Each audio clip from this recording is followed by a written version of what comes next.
President Obama pleaded today with a Congress unwilling to fix the immigration system long term to at least help fix the immediate crisis at the border. The president asked today for nearly $4 billion to deal with the surge of children from Central America crossing into the U.S. illegally, more than 50,000 of them since October. The biggest portion of the money would go for caring for those children while they're here, but the president also plans to speed up the process of sending them home. Major Garrett is at the White House tonight with details. Major? Scott, this has become a political mess for President Obama, one he is trying to resolve by speeding up the deportation of thousands of unaccompanied children trying to find safe haven in America. The president asked Congress for emergency funding of $1.8 billion for housing, food, and health care for the tens of thousands of unaccompanied minors. He also wants $1.6 billion to build new detention facilities and for judges and lawyers to review each immigration case.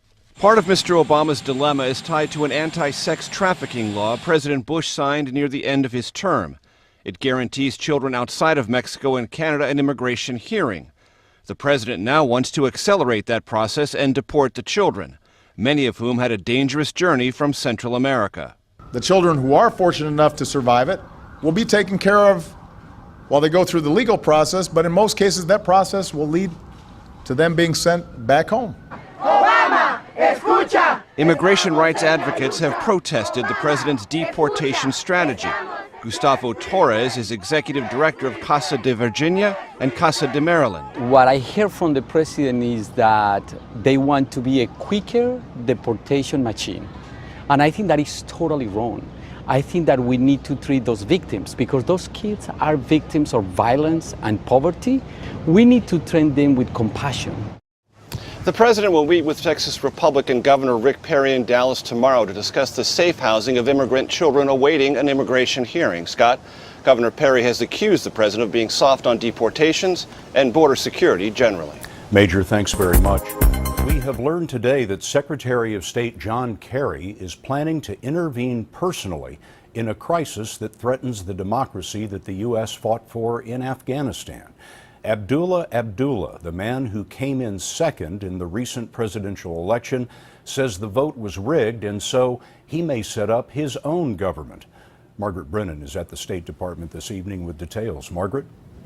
Scott, Secretary Kerry plans to go to Kabul on Friday to meet with both of the leading presidential candidates, Abdullah Abdullah and Ashraf Ghani. He will ask both of them to form a new unity government. He's also calling for a full investigation of what the U.S. believes to be substantial election fraud. It is highly unusual for the U.S. to intervene in a foreign election, but the Obama administration is concerned that a standoff could lead to violence, especially as most U.S. troops withdraw. A split government, though, could trigger a cutoff in aid from the U.S., money that is needed to pay the Afghan military and police. The White House is also counting on the new president, whoever that is, to agree to allow around 9,000 U.S. troops to remain in that country after 2014. Margaret Brennan at the State Department for us. Margaret, thank you. Today, Attorney General Eric Holder said that Syria's civil war has turned the Middle East into a cradle of violent extremism. In a speech to diplomats in Norway, Holder called on European nations to adopt the U.S. anti-terrorism strategy to prevent potential terrorists from traveling to the war zone. If we wait for our nation's citizens to travel to Syria or to Iraq to become radicalized and to return home, it may be too late to adequately protect our national security. Holder said dozens of Americans are believed to be fighting in Syria, along with thousands of Europeans. Clarissa Ward spoke with the top intelligence official from the Netherlands, who said this is quickly becoming everyone's problem. Because, you know, your threat is our threat and the other way around. Your terrorist is my terrorist. You know, there is no such thing as a Dutch terrorist, so you know, it's your problem. No. In a rare interview, Rob Bertolet, the head of Dutch intelligence, told us that European agencies are alarmed by the spike in the number of Westerners going to fight jihad in Syria and the risk of them returning home to carry out attacks. The concern is that after the violence of Syria, including witnessing beheadings and other atrocities, Western fighters return home a ticking time bomb in their communities.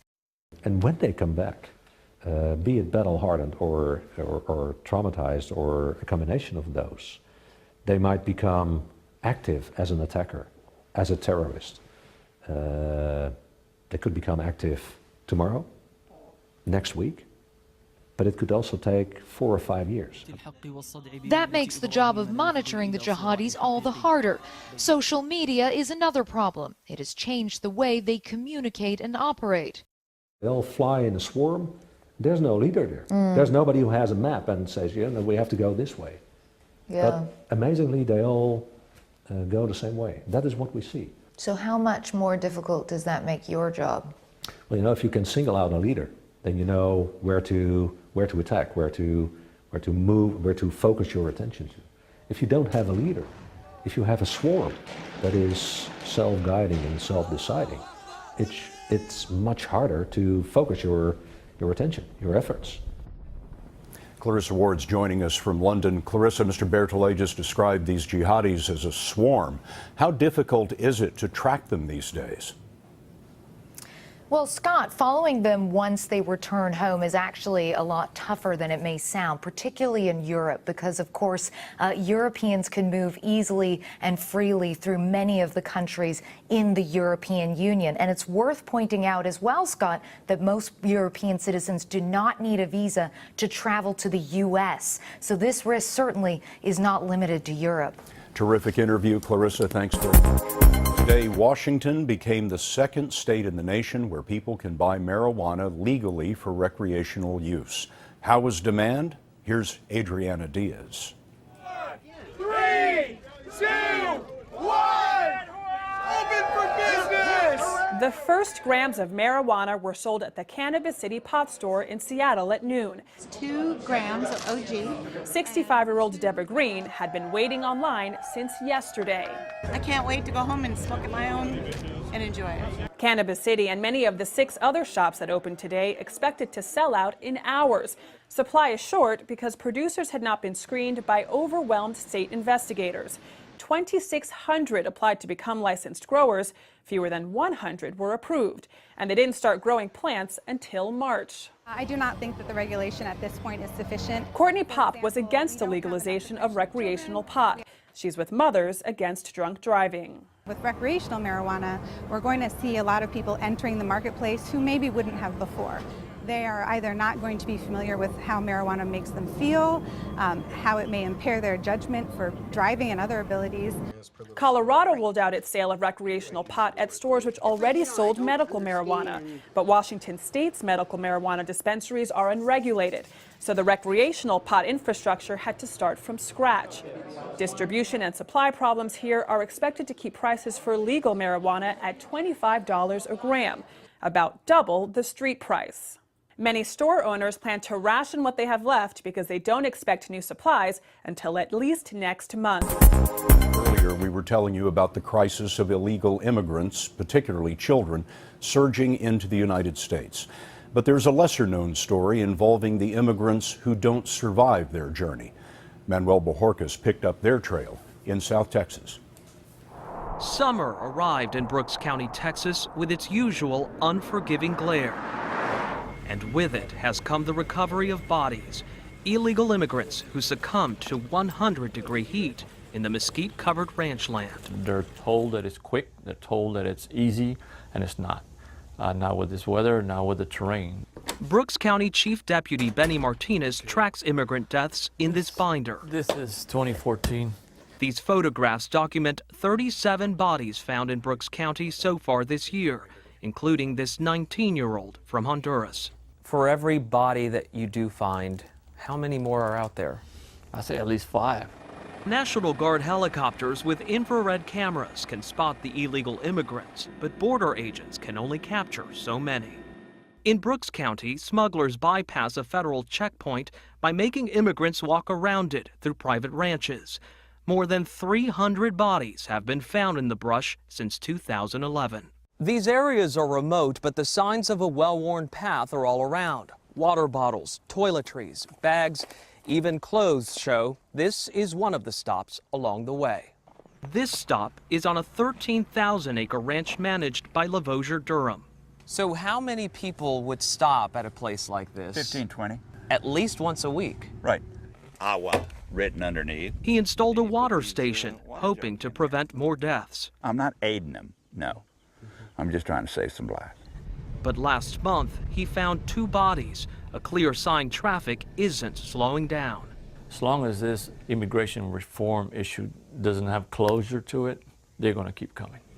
And deputies expect the death toll to keep rising.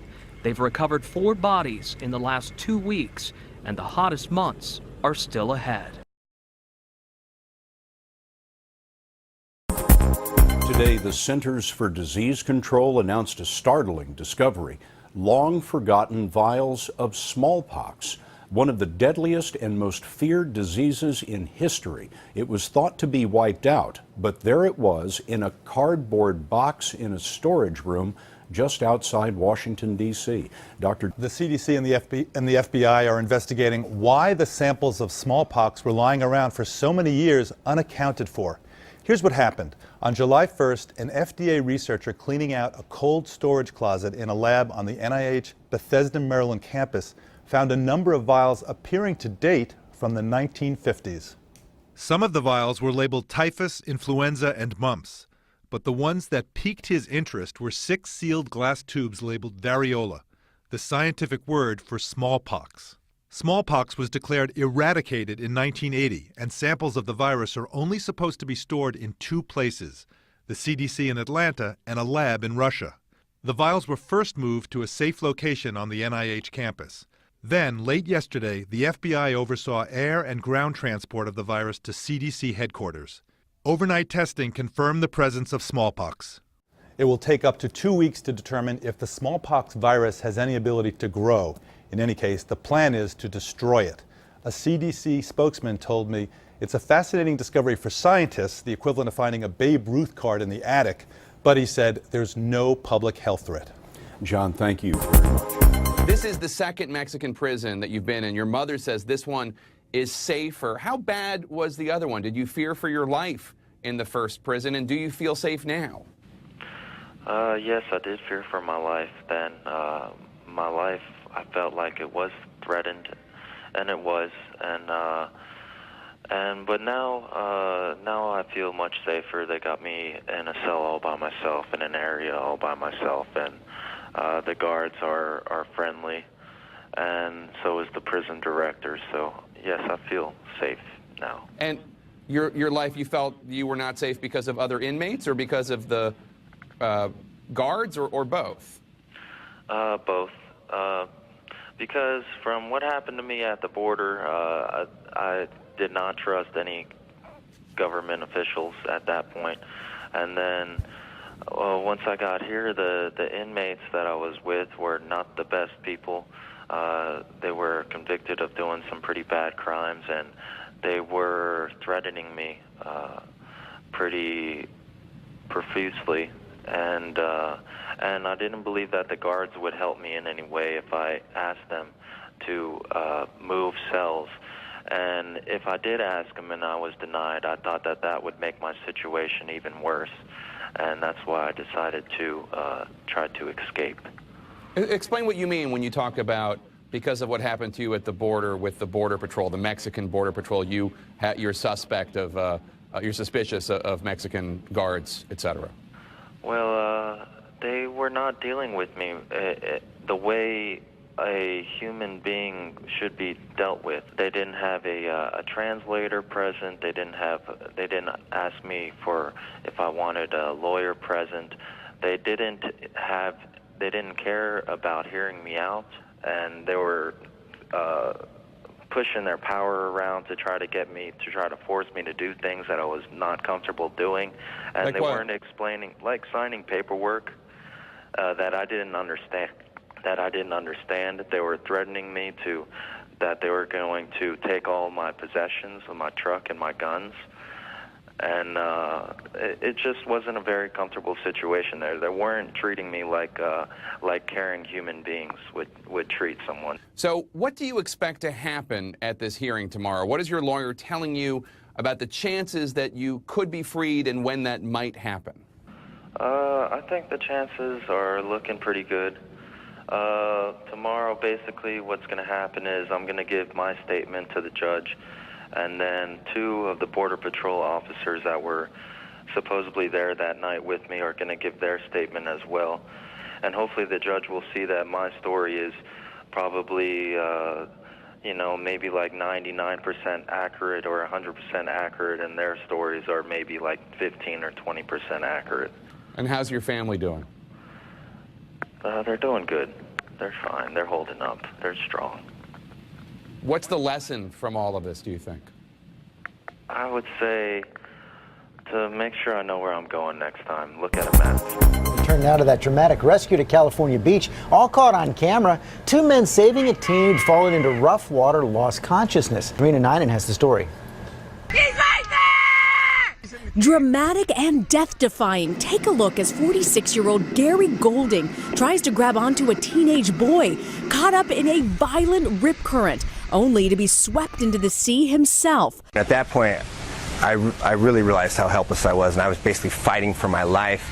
The nail-biting scene unfolding at California's Abalone Cove Sunday, where torrential tides had taken another swimmer's life earlier that day. Golding's friend Hillary Swanson taping the whole thing, hoping this scene turned out differently. I was really scared. Golding and Swanson say it soon became clear the teen who'd fallen into the water was now unconscious, and with Golding struggling to tread water, his friend Rob McNulty takes a leap of faith, also jumping in. And next thing I knew, my feet left the rocks, and in I went. Finally, through the whipping waves, McNulty spots the seemingly lifeless teen. Higher! Go higher! And pulls him onto these rocks with Golding by his side. You can see him giving the teen CPR. He said he remembered from training 20 years ago. Rob had said to me, I think he's dead. And I was like, no, we're not going to give up on this kid. Finally, lifeguards show up and the teen is airlifted to a local hospital, where he is recovering this morning. He said that if I hadn't gotten him within a minute he would have been dead. Roller coaster accident at a California Six Flags. Cecilia Vega is outside the park in Valencia with all the latest. Good morning, Cecilia. George, good morning to you. Boy, we are talking about a suspended swinging ride high in the air at speeds of 4 Gs around those turns. And for the people who were stuck on it, what a terrifying ride it was.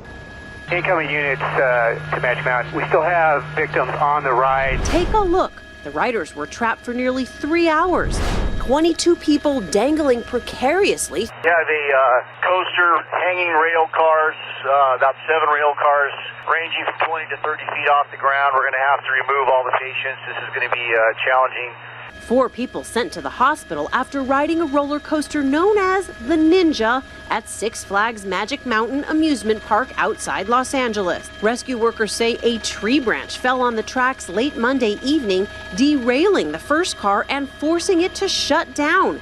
See that white metal arm? It's supposed to be attached to that red railing.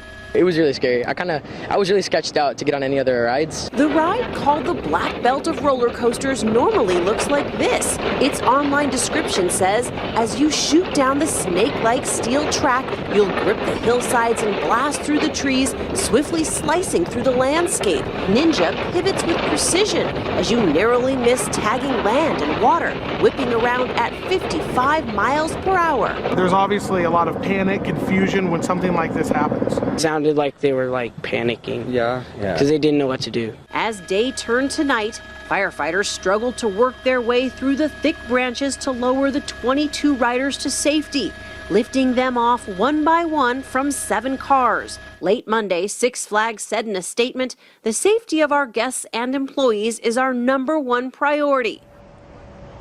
Now, thankfully, those injuries were all minor. The park says that the Ninja will remain off limits to riders until a thorough inspection of the tracks are completed. A woman suspected of abandoning her baby girl at a Manhattan subway station is in police custody. The 20-year-old is seen in surveillance video pushing a stroller onto the platform from a northbound number 1 train when it arrived at the Columbus Circle station. Police say she then got back on the train alone. Police say the baby, approximately 7 months old, was examined at a hospital and no apparent signs of trauma were found. No charges were immediately filed. The investigation is continuing. We want her to look her best always, so once a year dusting is what's needed, and we just work with a vacuum cleaner and gentle brushes on the ends. The model here was originally built in the late 1960s and installed for the reopening of this hall in 1969. Brittany, who is working up on the lift, is just very carefully gets all the dust off of the whale, and then you can see the details better and the patterning on her back, for example. It's really fun, and I was really looking forward to seeing the big whale. I think it's really interesting. I didn't know that the whale could get so dirty. It's wonderful to have this because the whale, the blue whale, is the largest mammal. So to be able to have this here and for them to personally see it is really a wonderful educational experience. We're disappointed that we can't go downstairs and see the beautiful film of the fish, but I realize you have to clean the whale. The whale is an icon. It's huge, it's dramatic. It floats here in the space like with no apparent means of support, and people use it as a landmark in the museum to they'll agree to meet at the whale.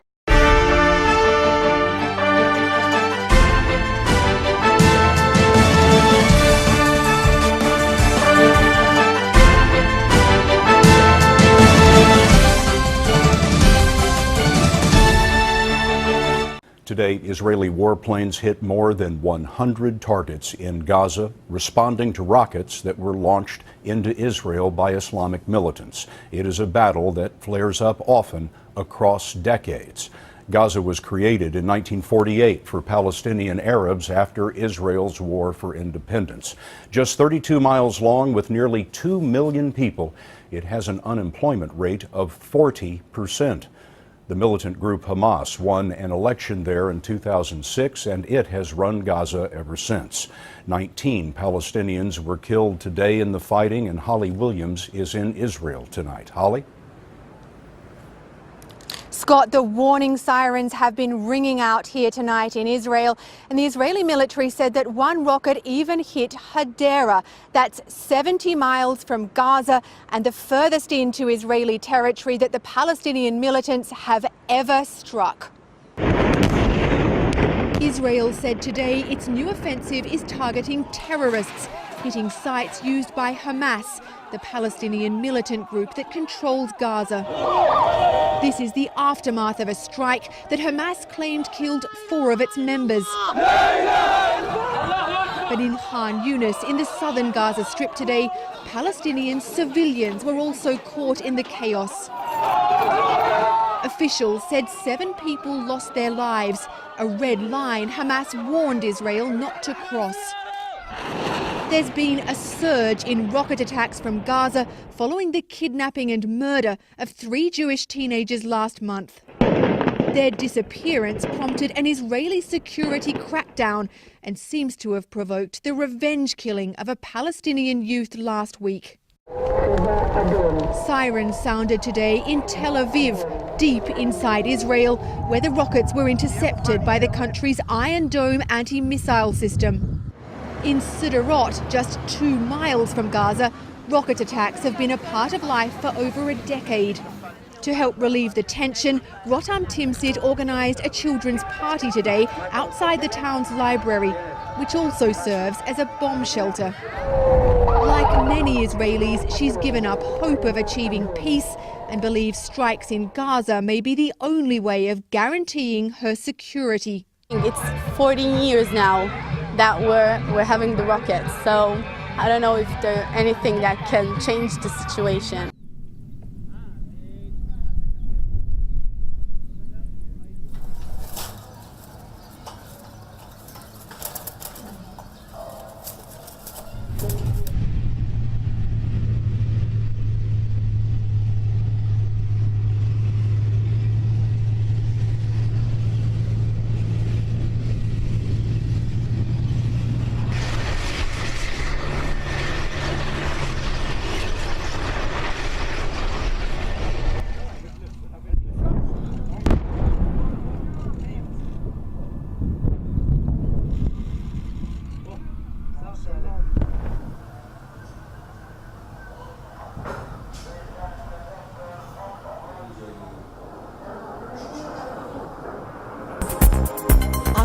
Pistorius' defense team has rested their case. The former Paralympian is accused of murdering his girlfriend inside his home.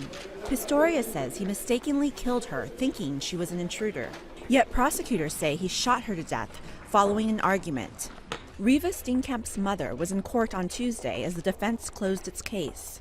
We were unable to call a number of witnesses who simply refused to testify because they say they don't want they protected against television, but they don't want their voices all over the world.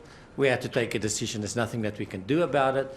One way out for us was to approach the court to exercise your powers, but after consultations we realized that would not really alleviate the problem. So we just put that before you, and with that in mind then we closed the case for the defense. The trial is adjourned until August. At that time, both sides will present their final arguments. Finally tonight, the Bible says there is a time for everything, a time to tear down and a time to build up.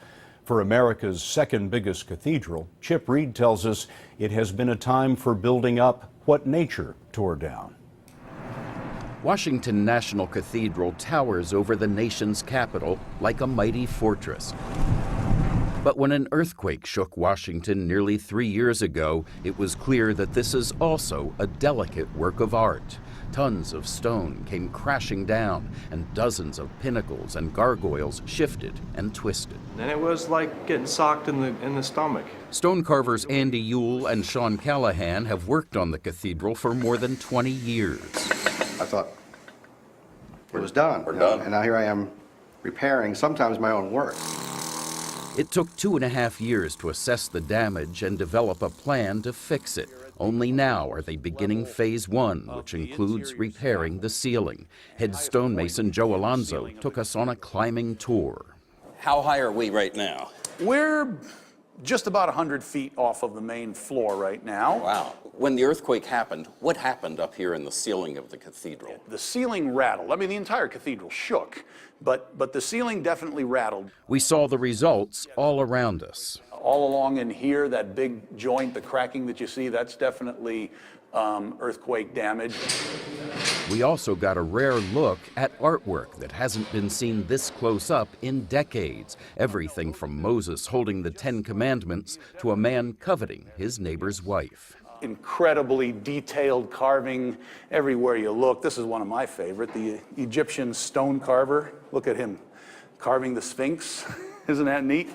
A bird's eye view of the interior revealed a massive black net to protect people below from falling mortar. Cathedral Dean Gary Hall hopes the ceiling work can be completed and the net removed within 9 months, the first step in restoring a symbol of national unity. We are the place where the nation comes to celebrate, to mourn, to pray. The work is painstakingly slow. So too is raising the $26 million in private donations it will cost, which means it could be another decade before all the pieces of this national treasure are back where they belong.